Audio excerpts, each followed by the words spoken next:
मनुष्य का जन्म प्रकृति से हुआ और इसका विकास भी प्रकृति के सानिध्य में हुआ।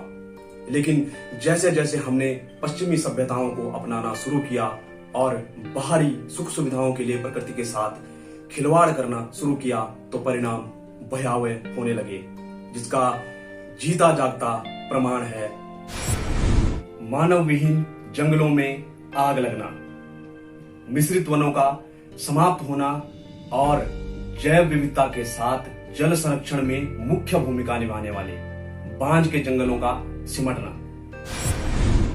नमस्कार, मैं हूं सुधाकर भट्ट और आप देख रहे हैं 12 मास ऑफिशियल यूट्यूब चैनल। आज हम कुछ इन्हीं मुख्य बिंदुओं पर बात करेंगे, इसलिए वीडियो के अंत तक बने रहें और हमारे इस जागरूकता संदेश में सहभागिता निभाएं।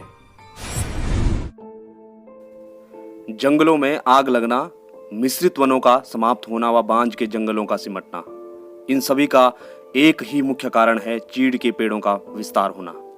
जी हाँ, चीड़ का पेड़ उत्तराखंड के जंगलों के लिए श्राप से अतिरिक्त कुछ भी नहीं। भले ही आज ये वृक्ष हमारी संस्कृति का हिस्सा बन चुका हो, लेकिन अगर इतिहास के पन्ने पलट कर देखें तो ये वृक्ष कभी उत्तराखंड का था ही नहीं और ना ही ये इतिहास में कभी हमारे संस्कृति का हिस्सा था।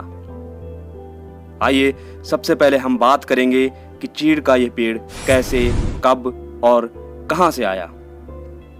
चीड़ उत्तराखंड तो क्या भारतीय मूल का भी पेड़ नहीं है, बल्कि चीड़ ब्रिटेन और यूरोप देशों में बर्फीले पहाड़ों की प्रजाति है और वहां पर इसकी लगभग 115 प्रजातियां पाई जाती है।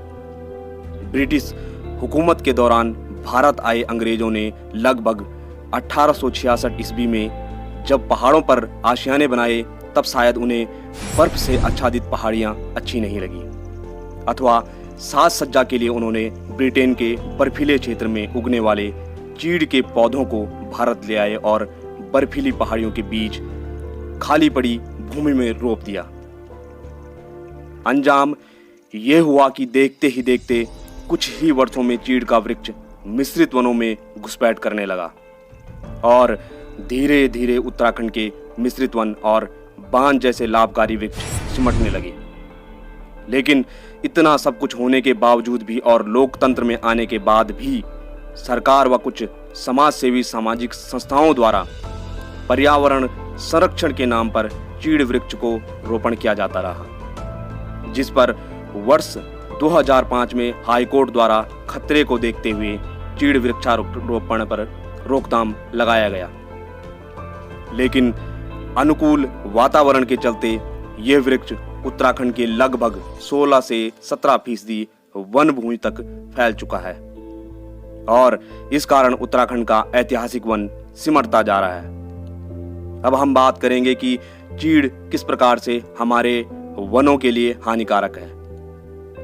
मानव विहीन जंगलों में आग लगना यह हर वर्ष फायर सीजन में देखा जाता है।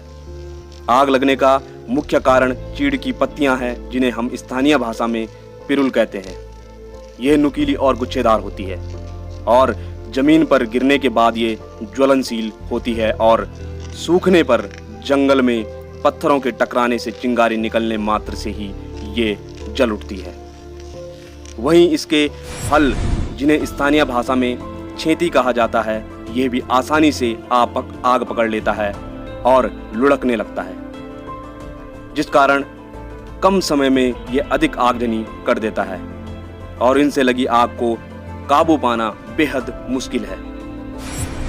अब हम जानते हैं कि यह मिश्रित वनों को किस तरह हानि पहुंचाता है। चीड़ की पत्तियों पर कई शोध किए गए, लेकिन ये ना तो व्यावसायिक रूप से लाभप्रद है और ना ही ये पशुओं के चारे के उपयोग में आता है।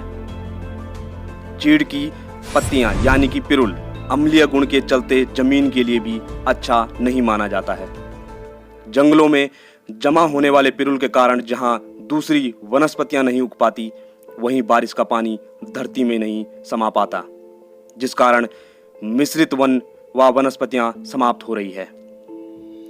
जैव विविधता के साथ जल संरक्षण में मुख्य भूमिका निभाने वाले सदाबहार बांझ के जंगल भी चीड़ की बदौलत सिमटते जा रहे हैं। बांज के पेड़ कुछ पिरुल के गिरने की वजह से उग नहीं पा रहे और कुछ आग लगने के कारण सूख। अगर इसी तरह चीड़ का जंगल फैलता गया और बांज का जंगल सिमटता गया तो आने वाले समय में वन विभाग में और पहाड़ों में जल संकट जैसी स्थिति पैदा हो सकती है और साथ ही दूसरी वनस्पतियों के लिए खतरा हो सकता है और पर्वतीय क्षेत्र में खेती में बड़ा संकट आ सकता है। फिलहाल के लिए इतना ही। अगले भाग में हम बताएंगे कि सरकार अथवा वन विभाग इसको लेकर कितना चिंतित है। चीड़ के जंगलों के विस्तार को कैसे रोका जा सकता है? चीड़ से क्या पहाड़ों में रोजगार पैदा हो सकता है अथवा यह किस तरह से उपयोग में लाया जा सकता है? मांगलिक कार्यों में चीड़ का उपयोग कब शुरू हुआ था और किस तरह यह हमारी संस्कृति का हिस्सा बना?